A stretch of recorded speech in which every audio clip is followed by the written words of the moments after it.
ସାଙ୍ଗମାନେ କୁହାଯାଏ ମାଆଙ୍କ ହାତର ସ୍ୱାଦ ସାରା ପୃଥିବୀରେ କେବେ ବି ମିଳେନି। ଆଜି ମୁଁ ଆପଣମାନଙ୍କୁ ନିଜ ଗାଁର ସେହି ସ୍ମୃତିକି ନେଇଯାଉଛି। ଗଛର କାଠ ଚୁଲାରେ ଯେଉଁ ରୋଷେଇ ହୁଏ, ମାଟିର ଚୁଲି ଆଉ ମାଆଙ୍କ ଭଲ ପାଇବା ସେଥିରେ ବନା ହେଉଥିଲା ସେ ସୋରିଷର ମାଛ ଝୋଳ। ମା ପ୍ରଥମେ ପେସେନ୍ସ ସହିତ ଆମର ବଡ଼ିକୁ ଭାଜୁଥିଲେ। ସେଇ ବଡ଼ିର ସୁଗନ୍ଧ ଆଜି ମଧ୍ୟ ମୋ ମନକୁ ଭରିଦିଏ। ପରେ ମା ସୋରିଷର ପେଷ୍ଟ ବନାନ୍ତି, ଲଙ୍କା ରସୁଣ ଅଳ୍ପ ପିଆଜ ଅଳ୍ପ ଅଦା ଦେଇ ତାକୁ ଶିଳରେ ବାଟନ୍ତି। ଯେଉଁ ଶିଳ ବଟାର ଜିନିଷ ବହୁତ ବଢ଼ିଆ ଟେଷ୍ଟି ଲାଗେ ସବୁବେଳେ ପାଇଁ। ସେହି ଶିଳରେ ବଟା ହୋଇଥିବା ମସଲା ଯେତେବେଳେ ତଡ଼କା ଦିଆ ହେଉଥିଲା, ତେଲରେ ପଡ଼ୁଥିଲା, ସାରା ଘର ସୁଗନ୍ଧରେ ଭରି ଯାଉଥିଲା। ମାଛ ଧୀରେ ଧୀରେ ଭଜା ହୋଇ ଝୋଳରେ ପକାଯାଉଥିଲା। ଶେଷରେ ଆମ୍ବୁଲର ଖଟା ଖଟା ଟେଷ୍ଟ ବହୁତ ଟେଷ୍ଟି ଲାଗୁଥିଲା। ସେତେବେଳେ ତ ଗ୍ୟାସ୍ ନଥିଲା ଆଉ ବିଜୁଳି ବି ନଥିଲା, ତେଣୁ ମା ମାଟିର ଚୁଲାରେ ଆଉ କାଠ ଜାଳି ଆଉ ସେଥିରେ ପ୍ରତ୍ୟେକ ସ୍ୱାଦକୁ ଜୀବନ୍ତ କରିଦେଉଥିଲା। ଆମେ ପିଲାମାନେ ଅଗଣାରେ ଖେଳୁଥିଲୁ, ମାଆଙ୍କ ରନ୍ଧଣାଶାଳାର ଆସୁଥିବା ସୁଗନ୍ଧକୁ ଆମକୁ ଟାଣି ନେଇଯାଉଥିଲା। ଆଜି ସହରରେ ସେଇ ରେସିପି ଯେତେବେଳେ ମୁଁ ଚେଷ୍ଟା କରୁଛି ତିଆରି କରିବା ପାଇଁ, ମସଲା ସେଇ, ପଦ୍ଧତି ବି ସେଇ, କିନ୍ତୁ ମାଆଙ୍କ ହାତର ସେଇ ଟେଷ୍ଟ କାହିଁ। ପ୍ରଥମେ ଆପଣ ବଡ଼ିକୁ ଭାଜି ଦେଇ ତାକୁ କାଢ଼ି ରଖିଦିଅନ୍ତୁ।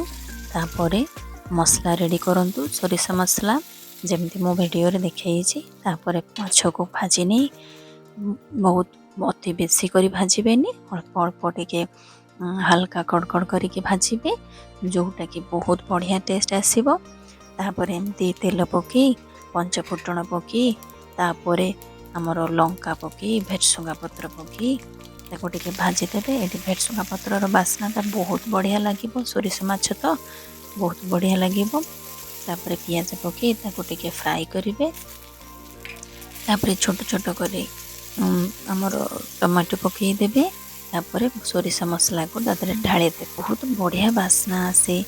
ତାପରେ ସୋରିଷ ମସଲାର ଲୁଣ ହଳଦୀ ଦେଇଦେବେ। ତା ଉପରେ ଯଦି ଆପଣଙ୍କୁ ଦରକାର ଅଧିକା କଞ୍ଚା ଲଙ୍କା ଆ ଦେହରେ ପକାଇଲେ ବହୁତ ଟେଷ୍ଟି ହେଇଥାଏ, ନହେଲେ ଆପଣ ଚାହିଁଲେ ବି ଲଙ୍କାଗୁଣ୍ଡ ଦେଇପାରିବେ। ମୁଁ ଏଠି କଞ୍ଚା ଲଙ୍କାର ସ୍ମେଲ୍ରେ ବନାଉଛି। ତାପରେ କିଛି ଆଳୁ ପକାଇ ସେ ମସଲାରେ କଷିବେ। ଯେତେବେଳେ ପର୍ଯ୍ୟନ୍ତ ଆଳୁଟା ମସଲାରେ ଭଲରେ କଷି ହେଇନଥିବ, ତାପର ପର୍ଯ୍ୟନ୍ତ ଯେତେବେଳେ ଆଳୁଟା ସିଝିଯିବ ମସଲାରେ ଅଧା ଅଧା, ତାପରେ ପାଣି ଦେଇଦେବେ, ଗରମ ଗରମ ପାଣି ଦେଇଦେବେ। ଏଠି ଗରମ ପାଣି ଦେଲେ ଆପଣଙ୍କର ଟେଷ୍ଟଟା ପ୍ରପର୍ ଆସିବ। ତାପରେ ଦୁଇଟି ଆମ୍ବୁଲ ପକାଇ ଦେବେ, ଶୁଖିଲା ଆମ୍ବୁଲ, ଯେଉଁଟାକି ଖଟା ଖଟା ଲାଗିବ, ବହୁତ ଟେଷ୍ଟି ଲାଗିବ। ତାପରେ ଆପଣ ବଡ଼ିଟିକୁ ତା ଦେହରେ ପକାଇ ଦେବେ, କିଛି ସମୟ ଫୁଟେଇବେ।